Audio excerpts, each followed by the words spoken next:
Yeah, it's been a while since they've had that run, basically half a decade. Giants on a little skid here in terms of playoff participation. We're joined now by their former tight end, part of the Giants broadcast team as well, Howard Cross, with us here on Tiki and Tierney. Big man, what's happening? How are you, Howard? I'm doing pretty good, guys. How we doing? We're Huh? good, man. AC, how different does it feel there with Ben McAdoo at the helm with Tom Coughlin out? Is it the same a lot, or is it very different? I mean, I think that fans like to think that coaches change a lot of the perspective of the players. I think in this day and age, when the players are practicing in pajamas, it's hard to try to keep their focus. So I think it's changed a lot. I mean, McAdoo's more of a new age, millennial kind of guy. They do more. I don't really know how to explain it other than it's a very different kind of world. Still the same stringent time restraints of being there 5 minutes early and everything, but it's just more millennial. Just when you come to practice, the music is playing, the announcements, the change drills. In the old days they would just blow the horn and we would switch over to another drill. Now there's a computerized voice doing something, or You think bringing that? back players to call out things. It's funny. Do you think that's good or bad, Howard? I just think it's different. I think that, whenever they did the collective bargaining agreement, they kind of rationed down all the players that were actually looking to be in TV and radio, were making the rules for the guys who were coming in the league, and they said we don't want to practice as much. So they changed the rules for everybody. It's kind of bad for the development of players. It's going to be hard for those guys to quote unquote develop. The really tough things like a pass rush, blocking a pass rush, or working together on certain drills. That part is tough. Well, Howard, I'm sorry. My bad. Go ahead, buddy. I'm sorry. I don't know, but that's what it is. I think that eventually they'll move back to more practices. I don't know how they're not going to. In terms of presence and demeanor and just overall, you just get a feel for certain coaches who firmly have a grip on the wheel and others who are kind of feeling their way. I'm talking about rookies, guys who are trying to transition from coordinator. How does McAdoo seem so far? I mean, aside from the music and stuff, just in terms of presence, demeanor, do you like what you see?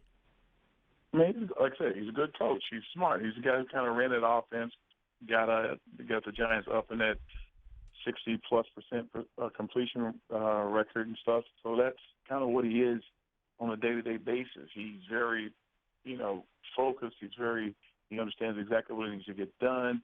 It's going to be interesting to see for me, like how they're going to work the play calling thing out. When the head coach is usually a play caller, can he continue to do that and be the head coach?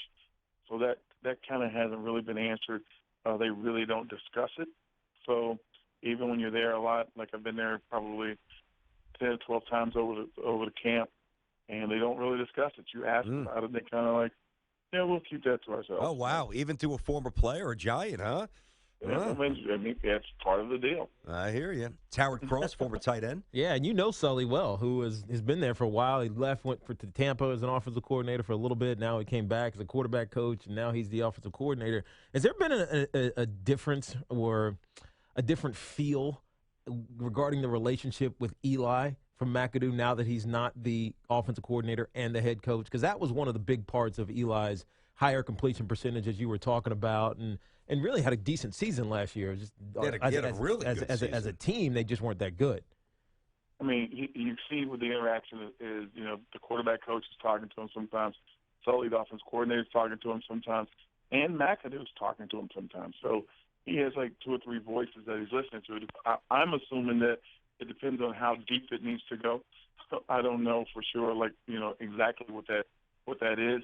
Could be like they see something that need to address from a pickup standpoint, and it could go all the way back to McAdoo. They might see something that is just minor, and then just what plays do we like. They may be talking. So again, it depends on who is actually calling the plays. Yeah. McAdoo made a comment early on in training camp that the one thing he didn't like was, or he didn't think was great, was either sitting in the press box, calling down to a guy, and then calling the play out. He goes, the guy who's calling the plays should be calling it directly to the quarterback. It shouldn't be, the whisper of change. That if you keep saying the same message over and over, what will it turn out when you get there? Yeah. He wants it to be one person talking to the quarterback. So I thought that was interesting. So that's what we're all, trying to find out about. And like I said, keeping it close to the vest. Howard, as much as it, fuels the league and basically everybody, back in the day, the benchmark was 3,000 yards passing. Now it's north of 4,000. Almost every quarterback does it because of the frequency in which teams throw. But you still got to run it. Money time in the final few minutes of the game, and that's something that really hurt the Giants a year ago. It affected their play calling, led to real breakdowns. Will they commit to the run enough to make it to find better balance? Big issue for them. I think more what killed the Giants last year, unfortunately, was not to be mean to the Giants or anyone, but they have had so many players playing on defense that aren't even in the league anymore. No, it's terrible. Yeah, it was right. atrocious. So when you score 28 points or 30 points or whatever you're scoring, then the other team comes right back down and scores on you. You really are kind of faced with hey, we need to have the ball last to try to score last, but it doesn't always work out that way, Tiki. You know that. Yep, of course.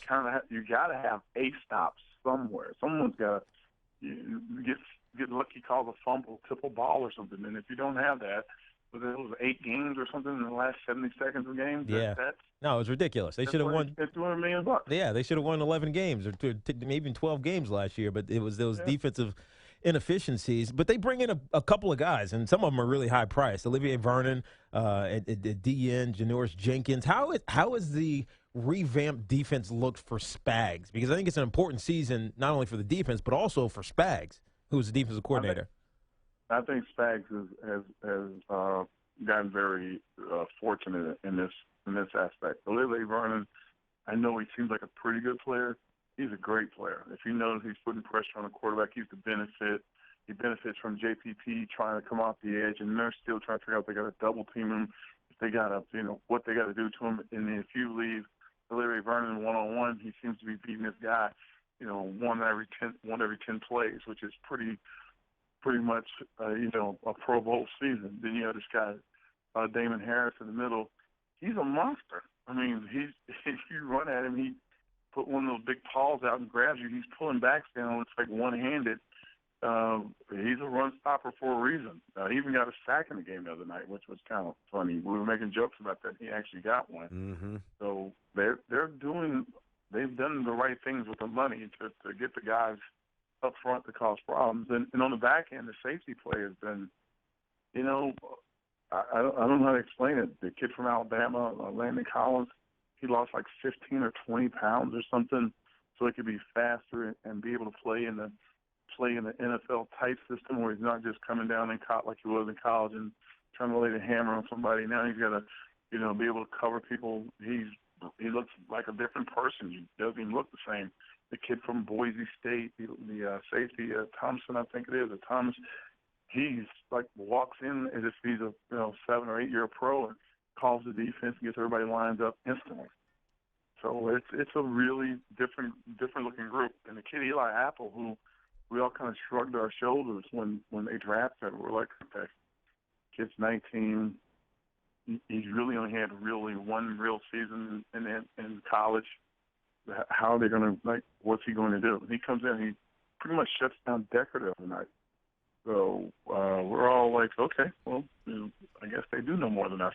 It's going to be interesting. A lot of new faces, a lot of pressure on the Giants to get back to being the Giants. So yeah, we'll be watching. We shall see. See you every week, Howard. Thanks, big boy. Appreciate you, partner. Guys, have a good one, man. Be good. You too. There he is, Howard Cross.